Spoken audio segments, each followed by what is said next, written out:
Hello everyone, welcome to my YouTube channel. इस video में हम डैम्स एंड रिजर्वॉयर्स के बारे में पढ़ेंगे।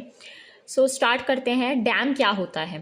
फर्स्टली, डैम एक बैरियर है जो कि हम रिवर के अक्रॉस बनाते हैं, अक्रॉस द विड्थ, ताकि हम एक रिजर्वॉयर क्रिएट कर पाएँ। मींस पानी को स्टोर करने के लिए हम एक रिजर्वॉयर क्रिएट कर पाएँ। डैम एक तरह का बैरियर है जो कि बनाया जाता है ताकि हम पानी को स्टोर कर पाएँ, और वो जो स्टोर होता है पानी वो कहलाता है रिजर्वॉयर।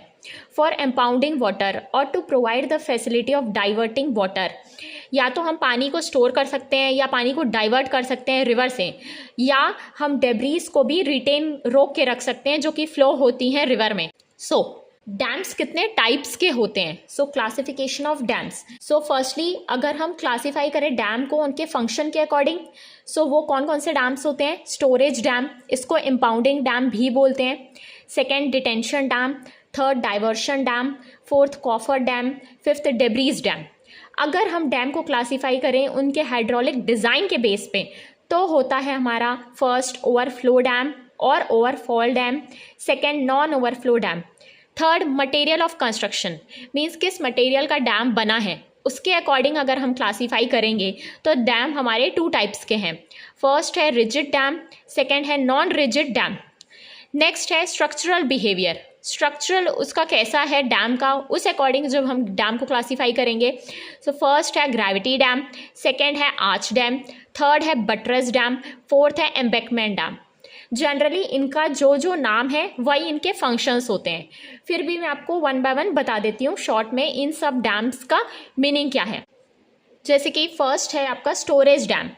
ये पानी को स्टोर करने के लिए बनाया जाता है। जब भी रिवर में जब पानी ज़्यादा हो जाएगा as compared to the demand, जब डिमांड के कंपैरिजन में रिवर में जब पानी बढ़ जाता है तब हम पानी को स्टोर करके रखते हैं। फिर उसको हम तब यूज़ कर सकते हैं जब हमारे पास डिमांड ज़्यादा है और रिवर में पानी कम है। तो ये कहलाता है आपका स्टोरेज डैम। मीन्स आपको जब डिमांड होगी तब आप उसको यूज़ करते हैं, तब तक आप उसको स्टोर करके रखेंगे जब आपके पास एक्स्ट्रा पानी है।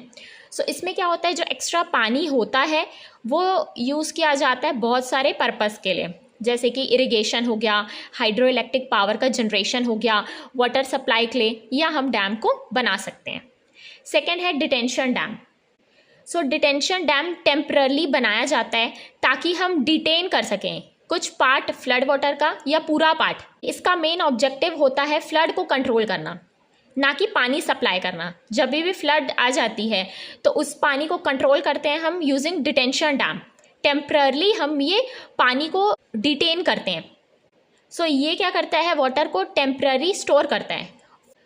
फिर ये डिटेंशन डैम जो है वो ग्रेजुअली रिलीज करता है स्टोर्ड वाटर को कंट्रोल्ड रेट में, ताकि जो एंटायर रीजन है आपका डाउनस्ट्रीम साइड का डैम में वो बचा हुआ रहे, सेफ गार्डेड रहे, ताकि उसमें पॉसिबल डैमेज नहीं हो पाए फ्लड की वजह से।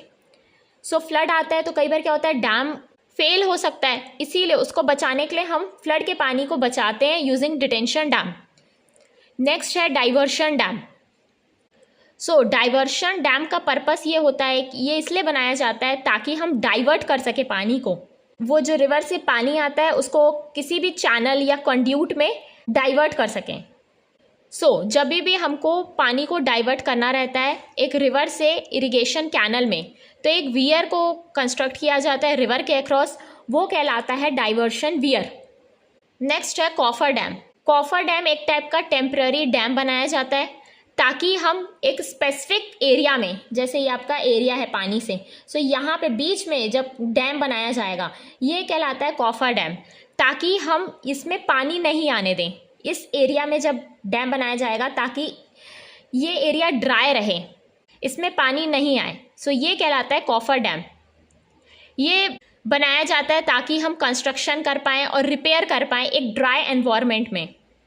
नेक्स्ट है डेब्रीज डैम। ये एक टाइप का टेम्प्ररी डैम होता है। ये इसलिए बनाया जाता है ताकि हम डेब्रीज को रिटेन और ट्रैप कर पाएँ, ताकि वो उस एरिया में नहीं जाए जहाँ पे वो हार्मफुल हो सकती हैं। मींस डेब्रीज को रोक के रखती हैं ताकि वो आगे नहीं जाएं, नहीं तो वो हार्मफुल हो सकती हैं आगे के एरिया के लिए। ये जो डेब्रीज डैम है ये कंस्ट्रक्ट की जाती हैं ताकि हम कैच और रिटेन कर सकें डेब्रीज और सिल्ट को, जो कि वाटर के अलॉन्ग फ्लो करती हैं रिवर में। नेक्स्ट हम हाइड्रोलिक डिज़ाइन के अकॉर्डिंग जब देखेंगे डैम्स, फर्स्ट है ओवरफ्लो डैम। जो ओवरफ्लो डैम होते हैं जनरली ये स्पिलवे होते हैं। ये एक ऐसा स्ट्रक्चरल डिज़ाइन होता है ताकि हम एक्सेस वाटर को रिलीज़ कर सकें किसी भी रिजर्वायर और रिवर से, स्पेशली जब फ्लड्स होता है। और ये हम कैसे रिलीज़ करते हैं? टॉप ऑफ द डैम से ओवरफ्लो करा के। ये आपके डैम से जब हम ओवरफ्लो कराएंगे वो कहलाता है ओवरफ्लो डैम। ये क्या करता है? ये प्रिवेंट करता है स्ट्रक्चर को ताकि वो पोटेंशियली डैमेज्ड या ओवरटॉप नहीं हो पाए। पानी को रिलीज़ करके ये स्ट्रक्चर को सेव करता है। नेक्स्ट है, ये इसीलिए डिज़ाइन किया जाता है ताकि वाटर ऊपर से स्ट्रक्चर के फ्लो नहीं हो पाए। इसमें जो कंस्ट्रक्शन डैम होता है वो जनरली एक हायर लेवल में होता है एज कंपेयर टू द जो मैक्सिमम एक्सपेक्टेड फ्लड का लेवल होता है। और इसमें हम गेट्स बनाते हैं और टनल्स बनाते हैं ताकि हम वाटर फ्लो को मैनेज कर सकें। ये एक ऐसा टाइप का डैम है जिसमें पानी को अलाउ नहीं किया जाता कि वो उसके ऊपर से क्रेस्ट से फ्लो करे। Generally most of the case में क्या होता है, कोई भी एक पार्ट ऑफ लेंथ डैम का कुछ भी हिस्सा उसको हम बनाते हैं ओवरफ्लो, बाकी जो दूसरा हिस्सा रहता है उसको हम नॉन ओवरफ्लो डैम के तौर पे बनाते हैं जनरली। नेक्स्ट है रिजिड डैम। रिजिड डैम जो होते हैं ये इस तरीके के डैम होते हैं जो कि बनाए जाते हैं रिजिड मटेरियल से, जैसे कि मैसनरी हो गया, कंक्रीट हो गया, स्टील हो गया, टिम्बर हो गया। अर्लियर क्या होता था, स्टोन मैसनरी से बनाया जाता था, लेकिन आज के समय में इसको हम कंक्रीट से बनाते हैं। एग्जाम्पल देखो, जो भाखड़ा डैम है वो एक कंक्रीट डैम है और जो राणा प्रताप सागर डैम है वो एक स्टोन मैसनरी डैम है, और ये दोनों रिजिड डैम्स हैं इंडिया के। नेक्स्ट है non rigid dam. Non rigid dam वो डैम होते हैं जो कि नॉन रिजिड मटेरियल से बने होते हैं, जैसे कि अर्थ हो गया, रॉकफिल हो गया, ये होता है नॉन रिजिड डैम। इसके एग्जाम्पल क्या हो गए, अर्थ डैम, रॉकफिल कंपोजिट डैम। जो अर्थ डैम होते हैं वो किससे बनाए जाते हैं, ग्रेवल, सैंड, सिल्ट और क्ले से। नेक्स्ट है स्ट्रक्चरल बिहेवियर। स्ट्रक्चरल बिहेवियर के अकॉर्डिंग जब हम डैम्स को क्लासीफाई करेंगे तो पहला है हमारा ग्रेविटी डैम। जो ग्रेविटी डैम होता है वो एक टाइप का मैसनरी और कंक्रीट डैम होता है जो कि फोर्सेस को रेजिस्ट करता है मेजरली अपने ओन वेट के अकॉर्डिंग। इसका cross section generally triangular shape का होता है। और जो ग्रेविटी डैम होते हैं फर्दर दो टाइप्स के होते हैं। फर्स्ट है सॉलिड ग्रेविटी डैम, सेकेंड है हॉलो ग्रेविटी डैम। नेक्स्ट है आर्च डैम। आर्च डैम में हम क्या करते हैं, एक कर्व शेप देते हैं। ये कर्व्ड मैसनरी और कंक्रीट डैम होता है जिसका कॉन्वेक्स अपस्ट्रीम साइड में होता है। ये क्या करता है, फोर्सेस को रेजिस्ट करता है मेनली बाय आर्च एक्शन। ये जब हम शेप देते हैं ये फोर्सेस को रेजिस्ट करता है इसी शेप की वजह से। ये क्या करता है, डिस्ट्रीब्यूट करता है वाटर प्रेशर को। इसका एग्जाम्पल कौन सा है, इदुक्की डैम जो है हमारा इंडिया का वो आर्च डैम का एग्जाम्पल है। नेक्स्ट है बटरेस डैम। बटरेस डैम कैसे होता है, ये आपका डैम का स्ट्रक्चर हो गया। यहाँ पे जब साइड्स में हम बटरेस बनाते हैं ये कहलाता है आपका बटरेस। ये बटरेस होता है।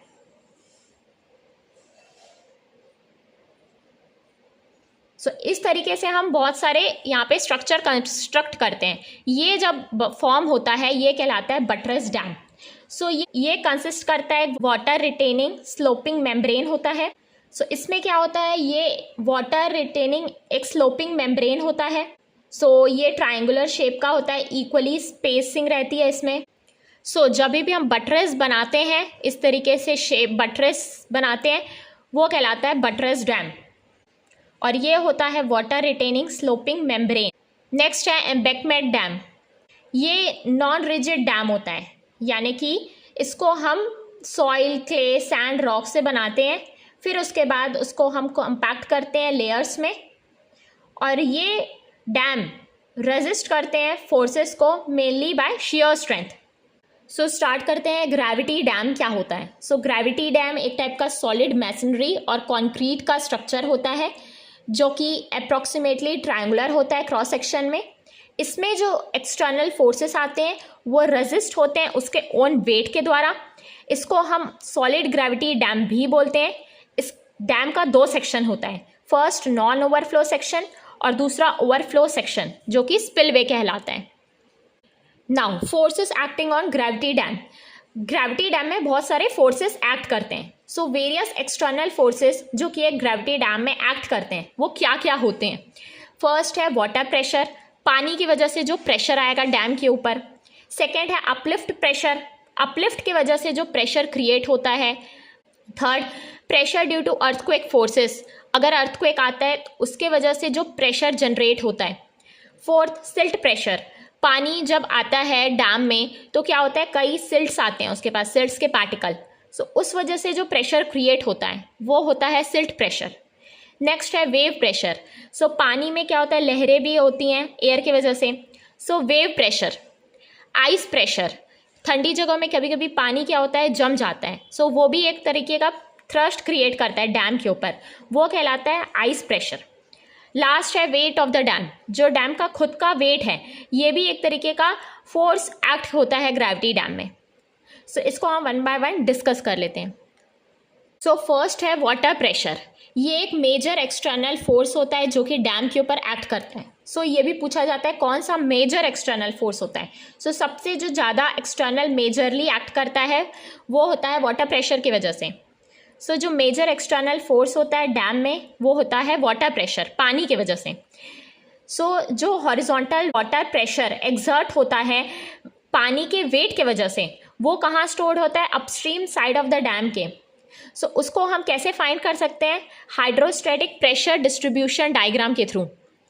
सो ये है आपका डैम का क्रॉस सेक्शन, ठीक। सो यहाँ पे क्या है, जब अपस्ट्रीम फेस आपका वर्टिकल होगा, ये आपका वर्टिकल फेस है, सो इंटेंसिटी क्या होगी, ज़ीरो होगी वाटर सरफेस में, और किसके इक्वल होगी, गामा डब्ल्यू एच के इक्वल बेस में, जहाँ पे गामा डब्ल्यू यूनिट वेट है वाटर की और कैपिटल एच जो है वो डेप्थ है पानी की, ठीक। सो रिजल्टेंट फोर्स क्या होगा, इस पानी के वजह से फोर्स एरिया के इक्वल हो जाएगा। सो ये हो जाएगा हाफ ऑफ बेस कितना है, gamma W into H, height क्या है आपकी, कैपिटल एच। सो ये हो जाएगा रिजल्टेंट फोर्स। ये एक्ट करेगा h/3 फ्रॉम द बेस, इस डिस्टेंस पे, h/3 डिस्टेंस पे।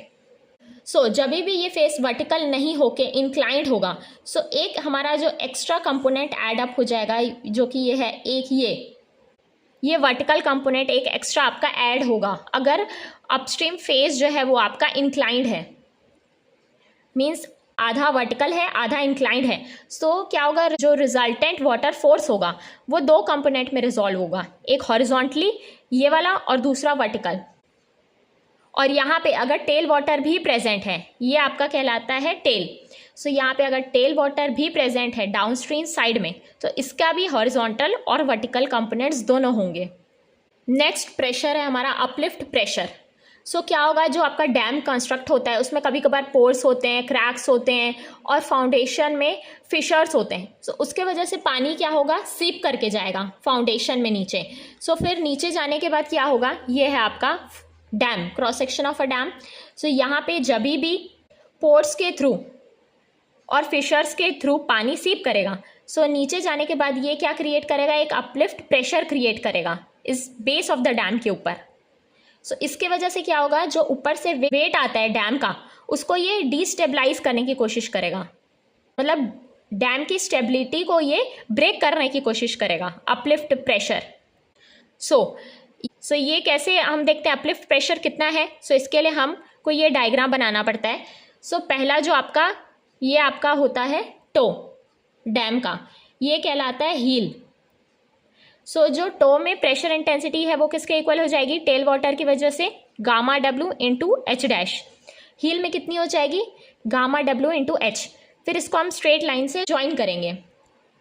सो ये जो एरिया कहलाता है ये होता है अपलिफ्ट डायग्राम, जब ड्रेनेज गैलरी नहीं है ना। जब हम एक ड्रेनेज गैलरी प्रोवाइड करते हैं इस तरीके से, ताकि पानी जो एक्स्ट्रा पानी है उसको हम ड्रेन आउट कर सकें और इंस्पेक्शन के लिए, सो ये ड्रेनेज गैलरी प्रोवाइड की जाती है। सो इसके वजह से क्या होगा, ये जो अपलिफ्ट है वो रिड्यूस हो जाता है। सो ये जो ऑर्डिनेट होता है अपलिफ्ट की वजह से जब रिड्यूस होता है, ये होता है पहला टो की वजह से gamma W into H dash plus 1/3 of gamma W into H minus of gamma W into H dash. So ये कहलाता है आपका ऑर्डिनेट, किसका? अपलिफ्ट ऑफ गैलरी, जब ड्रेनेज गैलरी प्रोवाइड करते हैं। सो ये ऑर्डिनेट से भी क्वेश्चन पूछा जाता है, ऑर्डिनेट क्या होता है जब ड्रेनेज गैलरी प्रोवाइड करते हैं। ड्रेनेज गैलरी का यूज़ क्या होता है? ड्रेनेज गैलरी एक्स्ट्रा पानी को ड्रेन करने के लिए और इंस्पेक्शन के लिए यूज़ की जाती है, इसका ये ऑर्डिनेट होता है। नाउ यहाँ पे हम ये एज्यूम करते हैं कि जो अपलिफ्ट प्रेशर है वो अफेक्ट नहीं होता है अर्थक्वेक फोर्स की वजह से। It is assume that the uplift forces are not affected by the earthquake force. ये हम मानते हैं कि जो अर्थक्वेक की वजह से जो फोर्स आएगा वो अपलिफ्ट को कंट्रीब्यूट नहीं करता है। सो जनरली जो पानी सीप करता है पोर्स, क्रैक्स और फिशर से, वो ही एक्सर्ट करता है uplift pressure base of the dam में। नेक्स्ट है अर्थक्वेक फोर्सेस। सो जब भी भूकंप होता है, जब अर्थक्वेक के इफेक्ट को हम कंसिडर करते हैं, सो वो किसके इक्वल होता है? वो एक इक्वल होता है कि हम एक acceleration they foundation of the dam को उसी डायरेक्शन में जिस डायरेक्शन में वेव ट्रैवल कर रही है। मीन्स अर्थक्वेक के इफेक्ट को हम एक्सेलरेशन से कंपेयर करते हैं। The effect of earthquake is equivalent to imparting an acceleration to the foundation of the dam in the direction in which the wave is travelling. So earthquake में move in any direction, earthquake तो किसी भी direction में आ सकता है, इसीलिए हम horizontal acceleration यानी कि अल्फा एच और वर्टिकल एक्सेलरेशन यानी कि अल्फा वी दोनों को इंड्यूस करते हैं जब हम अर्थक्वेक को कंसिडर करते हैं। यहाँ पे अल्फा होता है 0.1 into acceleration due to gravity और 0.2 into acceleration due to gravity. हमारे इंडिया में जो पूरी कंट्री है वो 4 सिस्मिक जोन में डिवाइडेड है। डिपेंड की सीवियरिटी क्या है अर्थक्वेक जोन की, जैसा जैसा सीवियरिटी होगी वैसा वैसा उनको जोन अलॉटेड है। इसमें क्या होता है, जो सबसे सीरियस जोन है वो जोन 5th होता है और अभी जोन 1 और 2 को मर्ज कर दिए, इसीलिए हमारे पास 4 जोन्स हैं। नाउ अगर वो एरिया को हम कंसिडर करते हैं जहाँ पे अर्थक्वेक नहीं आता, सो इसकी वैल्यू को हम किसके इक्वल ले लेते हैं, यानी कि alpha h equals to 0.1 into g और अल्फा बी क्या लेते हैं 0.05 ऑफ जी, यानी कि एक्सेलरेशन ड्यू टू ग्रेविटी, बहुत कम लेते हैं। सो दीज फोर्सेस में be neglected in areas of no or very less earthquake. इसको हम नेग्लेक्ट कर सकते हैं जहाँ पे अर्थक्वेक कम आते हैं या नहीं आते। Now, in extremely seismic regions and in conservative design, even a value up to 0.3 G may sometimes be adopted. बहुत जो सीवियर जोन्स होते हैं जहाँ पे बहुत ज़्यादा अर्थक्वेक की संभावना होती है, वहाँ पे हम ये वैल्यू देते हैं 0.3 G। नेक्स्ट है सिल्ट प्रेशर। सो जब भी पानी आएगा डैम में, सो वो अपने साथ कुछ सिल्ट के पोर्शंस को भी ले आएगा। सो सिल्ट जो है वो डिपॉजिट हो जाएगी upstream of the face of the dam के। सो यहाँ पे सिल्ट का डिपोजिशन हो जाएगा। सो उसके वजह से क्या होगा, ये एक प्रेशर क्रिएट करेगी। ये है आपका डैम का अपस्ट्रीम साइड, ये है डाउनस्ट्रीम साइड। मान लेते हैं ये सिल्ट की हाइट स्मॉल h है, ये डिपॉजिट हो जाती है डैम के साइड्स में, अपस्ट्रीम साइड में। सो ये जो फोर्स एक्सर्ट करेगी डैम पे, वो वाटर प्रेशर तो रहेगा, उसके साथ ये एक एक्स्ट्रा एड अप हो जाएगा। सो इसको हम किससे देंगे, क्योंकि ये एक सॉइल का टाइप है सिल्ट, तो ये सिल्ट सॉइल की वजह से जो प्रेशर आएगा, so silt pressure half of gamma submerged into h square into K A के इक्वल हो जाएगा एरिया। सो ये गामा समर्ज क्यों है, क्योंकि सिल्ट पानी में पूरी है, इमर्ज्ड है, सो इसीलिए हम गामा समर्ज लेते हैं। और ये एच जो है वो हाइट है सिल्ट की, और के जो है वो कोफिशिएंट है एक्टिव अर्थ प्रेशर का। ये एक्ट करती है h/3 distance from the base. Now K का फॉर्मूला क्या है, 1 minus sine phi by 1 plus sine phi. ये के क्या है, coefficient of active earth pressure of silt, और फाई जो है वो एंगल ऑफ इंटरनल फ्रिक्शन है सॉइल का, और कोहेशन को हम नेग्लेक्ट करते हैं। गामा समर्ज जो है वो समर्ज यूनिट वेट है सिल्ट का। एच जो है वो हाइट है सिल्ट की जो कि डिपॉजिट हुई है। नेक्स्ट है वेव प्रेशर। सो ये आपका डैम है, यहाँ पे आपका पानी है, फ्लो करता है। सो क्या होगा, पानी जब फ्लो करता है तो उसमें एयर का कांटेक्ट होता है, सो उसकी वजह से वेव्स जनरेट होती हैं। सो वो वेव्स एक प्रेशर क्रिएट करती हैं। So waves are generated on the surface of the reservoir due to blowing winds, which causes a pressure towards the downstream side. Wave pressure depends upon the wave height. So जो wave pressure है वो wave height पे depend करता है. So यहाँ पे हमको wave height के लिए इक्वेशन है दो. पहला, अगर आपकी fetch length 32 किलोमीटर से कम है तो ये आपकी वेव हाइट हो जाएगी. अगर fetch या स्ट्रेट लेंथ 32 किलोमीटर से ज़्यादा है तो ये वेव हाइट होती है. सो इसका फॉर्मूला क्या होता है, HW equals to 0.032 into root V into F plus 0.763 minus 0.271 into F whole to the power 3/4 जब स्ट्रेट लेंथ 32 किलोमीटर से कम है. सेकेंड, हमारी वेव हाइट हो जाएगी 0.032 into root V into F जब फेच लेंथ 32 किलोमीटर से ज़्यादा होगी. यहाँ पे HW क्या है, हाइट है वाटर की from the top of crust to the bottom of trough in metres. ये आपका क्रस्ट होता है, ये आपका ट्रफ होता है. सो ये जो दोनों के बीच का डिस्टेंस होता है ये होता है HW. V जो होती है विंड वेलोसिटी है और F जो है वो फेच और स्ट्रेट लेंथ है वाटर की.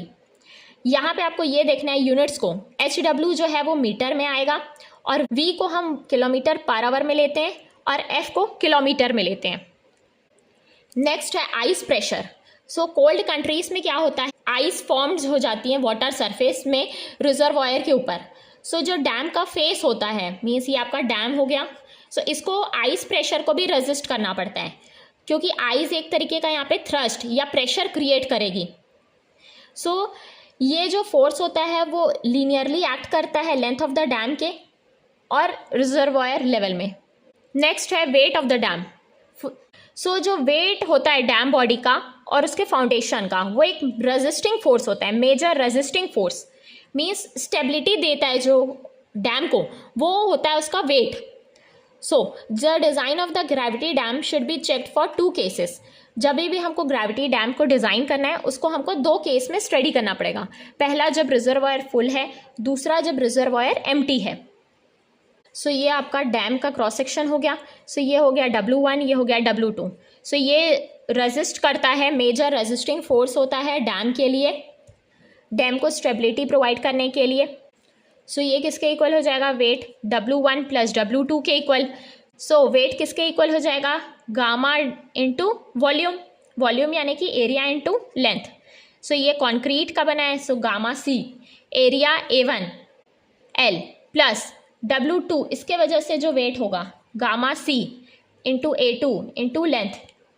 नाउ क्विक रिकॉल करा देती हूँ मैं, ये आपका डैम है, ठीक. यहाँ पे पानी की वजह से एक प्रेशर आता है, वो होता है वाटर प्रेशर. अपलिफ्ट जो कि नीचे से आता है वो कहलाता है अपलिफ्ट.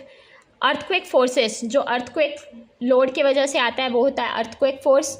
सिल्ट प्रेशर, यहाँ पे जो सिल्ट जमा होता है उसके वजह से जो प्रेशर आता है वो सिल्ट प्रेशर. वेव प्रेशर, जो पानी के ऊपर यहाँ वेव्स ट्रैवल करेंगी उनके वजह से जो प्रेशर आएगा. आइस प्रेशर, जब यहाँ पे आइस का प्रेजेंस होगा उसके वजह से जो प्रेशर आएगा. वेट ऑफ द डैम, जब वेट होगा डैम का उसके वजह से जो प्रेशर आएगा. नेक्स्ट टॉपिक है modes of failure and criteria for structural stability of gravity dam. कौन कौन से फेलियर होते हैं ग्रेविटी डैम में और उनकी स्टेबिलिटी के लिए कंडीशंस क्या हैं. सो अ ग्रेविटी डैम में fail in the following veg. जो ग्रेविटी डैम होता है वो कई वजह से फेल हो सकता है. फर्स्ट है by overturning about the toe. Second by crushing. Third by development of tension. Fourth by shear failure called sliding. So इनकी वजह से डैम फेल हो सकता है और ऐसी क्या क्राइटेरिया हम डिसाइड करेंगे ताकि डैम फेल नहीं हो. तो फर्स्ट है ओवरटर्निंग. ओवरटर्निंग ये आपका डैम है. सो यहाँ पे क्या है, यहाँ पे हॉरिजॉन्टल फोर्सेस आ रहे हैं, उनका समेशन H. यहाँ पे वर्टिकल फोर्सेस आ रहे हैं. सो यहाँ ये जो वेट है ये रेजिस्ट करने की कोशिश करेगा डैम को, ये हो गया समेशन ऑफ रेजिस्टिंग फोर्सेस. और यहाँ से जो भी फोर्सेस आएंगे ये डैम को ओवरटर्न करने की कोशिश करेगा. सो ये हो जाएगा समेशन ऑफ ओवरटर्निंग फोर्सेस. सो जब भी हमको सेफ्टी देनी है अगेंस्ट ओवरटर्निंग तो हम क्या मानेंगे, क्या ज़्यादा होना चाहिए. अगर हमको डैम को ओवरटर्निंग से बचाना है सो क्या ज़्यादा होना चाहिए, रेजिस्टिंग. मीन्स रेजिस्टिंग फोर्स ज़्यादा होगा ओवरटर्निंग से तो हमारा डैम सेफ होगा। तो resisting movement by overturning movement should be greater than 1. So the ratio of the resisting movement about toe to the overturning movement about toe is called the factor of safety against overturning. इसको हम बोलते हैं factor of safety against overturning. So इसकी value range करनी चाहिए 2 to 3 ताकि dam safe हो। Second है क्रशिंग और कंप्रेशन। सो डैम का क्या होगा, डैम तभी भी फेल हो सकता है जब उसके मटेरियल पूरे खराब हो जाए। सो अ डैम में fail by the failure of its material, that is the compressive stresses produced may exceed the allowable stresses and the dam material may get crushed. जब डैम का खुद का मटेरियल खराब हो जाएगा तब डैम फेल होगा। The vertical direct stress distribution at base is, so जो भी स्ट्रेस बेस पे आएगा ये के इक्वल हो जाएगा direct stress plus bending stress. So direct stress का फॉर्मूला क्या होता है, shear force by width into length. So ये हो जाएगा आपका summation v by b plus minus bending stress का फॉर्मूला क्या होता है m by I into y. ये हो जाएगा summation v by base width b plus minus summation v into e. जब भी फेलियर होगा तो किसी भी एक एसेंट्रिसिटी में फेलियर होगा, ये रिजल्टेंट हो गया आपका। सो ये एसेंट्रिसिटी ई में फेल होगा। सो ये है आपका eccentricity i by y. I किसके इक्वल हो जाएगा बी क्यूब बाय 12, वाई किसके इक्वल होता है बी बाय 2k। सो ये हो जाएगा b square by 6। So maximum और मिनिमम फोर्सेस जो आएंगे वो होगा summation v by b bracket 1 plus minus 6e by b. यहाँ पे ई एसेंट्रिसिटी है रिजल्टेंट फोर्स का from the centre of the base से, ये from the centre of the base से ये जो डिस्टेंस है ये कहलाता है एसेंट्रिसिटी। समेशन वी जो है वो टोटल वर्टिकल फोर्स है और बी जो है वो बेस विड्थ है, ये आपका बेस विड्थ है। नेक्स्ट है टेंशन। सो क्या होता है जब भी हम डैम्स को डिज़ाइन करते हैं, यानी कि मेसनरी और कंक्रीट ग्रेविटी डैम को हम इस तरीके से डिज़ाइन करते हैं ताकि कोई भी टेंशन डेवलप नहीं हो कहीं पे भी, क्योंकि अगर टेंशन डेवलप करेगी तो ये मटेरियल क्या हो जाएंगे टेंसाइल स्ट्रेसेस को ले नहीं पाएंगे, क्योंकि ये कंक्रीट के बने हुए हैं। ये कंप्रेसिव स्ट्रेसेस को तो ले लेंगे लेकिन टेंशन स्ट्रेस को नहीं ले पाएंगे। सो इसीलिए हम ये चाहेंगे कि टेंशन डेवलप नहीं हो। अगर ये टेंशन से सब्जेक्ट होंगे तो क्या होगा, ये मटेरियल क्रैक हो सकता है। इसीलिए in order to ensure no tension is developed anywhere, अगर हम चाहते हैं कि कोई भी टेंशन डेवलप नहीं हो सो हमको क्या करना पड़ेगा, पी मिनिमम जो फोर्स आएगा वो 0 के इक्वल करना पड़ेगा। सो अभी हमने पढ़ा मैक्सिमम और मिनिमम फोर्सेस किसके इक्वल होते हैं, summation v by b bracket 1 plus minus 6e by b। So minimum को हमको 0 करना है। सो मिनिमम क्या है, माइनस है। सो माइनस में हम क्या लिखेंगे, summation v by b bracket 1 minus 6e by b। इसको 0 कर दो। सो यहाँ से क्या वैल्यू आ जाएगी, ये 0 हो गया। सो ये हो जाएगा e equals to b by 6। So जो मैक्सिमम वैल्यू हो सकती है एसेंट्रिसिटी की, जो हम परमिट कर सकते हैं दोनों साइड में सेंटर के, वो है b बाय 6। यहाँ पे मिडिल थर्ड रूल फॉलो होना चाहिए। नेक्स्ट पॉइंट है हमारा स्लाइडिंग फेलियर। सो डैम क्या हो सकता है, स्लाइड भी हो सकता है, ठीक, अपनी पोजीशन से स्लाइड करके आगे बढ़ सकता है। सो स्लाइडिंग विल ऑकर, स्लाइडिंग कब होगी, जब हॉरिजॉन्टल फोर्स, जब ये हॉरिजॉन्टल फोर्स बढ़ जाएगा इस फ्रिक्शनल रेजिस्टेंस के कंपैरिजन में। सो ये जब समेशन h आपका बढ़ जाएगा तब स्लाइडिंग होगी, ठीक। सो फ्रिक्शनल फोर्स क्या है यहाँ पे, म्यू इंटू समेशन, म्यू जो है वो कोफिशिएंट ऑफ फ्रिक्शन है ना। Friction between the two surface क्या हो गया, म्यू, समेशन v क्या हो गया, एल्जेब्रिक सम हो गया वर्टिकल फोर्सेस का, ठीक ना। अब हमको इसको स्लाइडिंग से बचाना है। सो ये ज़्यादा होना चाहिए इसके कंपैरिजन में। So for no sliding external जो हॉरिजॉन्टल फोर्स है वो ग्रेटर देन होना चाहिए समेशन ऑफ हॉरिजॉन्टल फोर्सेस के। सो ये हो जाएगा mu summation v by summation h greater than 1। सो ये हो जाएगा factor of safety against sliding. जब स्लाइडिंग के अगेंस्ट हमको फैक्टर ऑफ सेफ्टी देखनी है तो ये फॉर्मूला है ना। अब डैम में जब हम यहाँ पे शियर कीज प्रोवाइड करते हैं, ये आपका डैम हो गया। सो ये जब इस तरीके से हम शियर कीज प्रोवाइड करते हैं सो इससे क्या होता है, स्टेबिलिटी डैम की बढ़ती है। सो इसका जो फैक्टर है हम वो कंसिडर करते हैं। सो क्यू प्रेशर यहाँ अप्लाई होगा, सो ये हो जाएगा शेयर फ्रिक्शन फैक्टर जब शेयर कीज प्रोवाइड करते हैं। सो ये होता है shear friction factor mu into summation b plus b base width into q by summation h. Now हम कुछ इंपॉर्टेंट प्रीवियस ईयर क्वेश्चंस देख लेते हैं इस टॉपिक से related. First question, a concrete gravity dam section is shown in the figure assuming unit weight of water as 10 kilonewton per meter cube and unit weight of concrete as 24 kilonewton per meter cube. The uplift force per unit length of the dam expressed in kilonewton per meter at PQ is. So हमको पूछा है uplift force, total force हमको uplift का पूछा है। सो सबसे पहले यहाँ पे ड्रेन होल है, ड्रेनेज होल है। सो इसके वजह से क्या होगा, ये आपका प्रेशर डिस्ट्रीब्यूशन डायग्राम बनाना पड़ेगा हमको, ठीक। ये क्या होगा, गामा डब्ल्यू इंटू एच। सो ये हो जाएगा 5 ऑफ गामा डब्ल्यू, ये क्या हो जाएगा 65 गामा डब्ल्यू। ये हम ज्वाइन कर देते हैं अपलिफ्ट प्रेशर के लिए, राइट ना। क्योंकि यहाँ ड्रेनेज होल है तो यहाँ पे ये प्रेशर रिड्यूस हो जाएगा इस तरीके से। सो ये ऑर्डिनेट, इसका फॉर्मूला क्या होता है, ऑर्डिनेट होगा अपलिफ्ट का अगर ड्रेनेज गैलरी है। सो ये हो जाएगा आपका गामा डब्ल्यू, हम कॉमन ले लेंगे। सो ये हो जाएगा 5 प्लस 1/3 टाइम्स ऑफ इन दोनों का माइनस हाइट 65 माइनस 5 हो गया।